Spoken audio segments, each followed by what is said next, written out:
Hello and welcome back to Arsenal Domination, where I want to just talk about Kai Havertz.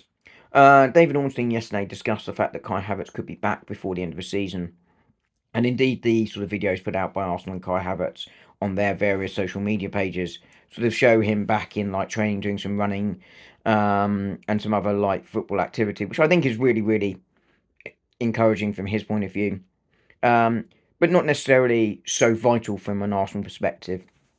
So Arsenal have had a lot of serious injuries this season to big players, and Kai Havertz may well have his detractors, but ultimately he still has 1 and 2 as an Arsenal striker, and has played a really important role in our push to try and win the Champions League last season. Champions League, that would be lovely, wouldn't it? The Championship, as in the Premier League last season. And has played a crucial role this season for Arsenal as well, even though the season hasn't necessarily gone as well as could be expected. But I do think there is a difference between Kai Havertz's return and Bukayo Saka. Both, and in fact, with all these injuries, I think it's important that Arsenal take their time and make sure they don't rush them back early and that they are ready to play when they come back. But I think, as I say, Bukayo Saka's timing was in time for Real Madrid, our biggest game of the season. We're now trying to win the Champions League. Well, we always were, but there is a chance that we progress now to the semi-final, quite a big one after that win. And getting Bukayo Saka ready for that and making sure that we still finish in the top four is really, really important. And I say Arsenal don't appear to have rushed that, touch wood, and that everything goes well for him for the rest of the season.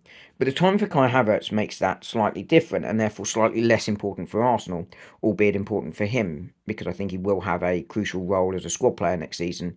I hope he doesn't start as the 8, and I think he will be upgraded into number 9. But, as a squad player, as an attacking option off the bench, I think he will be very important next year. But by the time he gets back this year, we're going to be looking at maybe 1, 2 Premier League games at most, and hopefully a Champions League final, albeit there's a long way to go before we get to that point. And you just wonder whether there is a need for him, because he's not going to be fully fit. He might be good for 20 minutes, 45 minutes. And the form of Mikel Moreno at the moment sort of makes that less vital that he comes back. And, he is just a less important player than Bukayo Saka. But as I say, I don't think there's a need to rush him. And I think if he weren't to return this season, I don't think it would be the end of the world, in such a way as it would have been if Bukayo Saka was unavailable.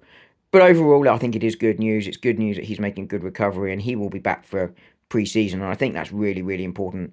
We sort of seen the impact it can have when players miss pre-season. We saw the struggles Moreno had early on when he missed as much time training as possible in the summer. But there we go. Kai Havertz is on the road to recovery. And I think overall, it's good news for Arsenal. I'll speak to you soon.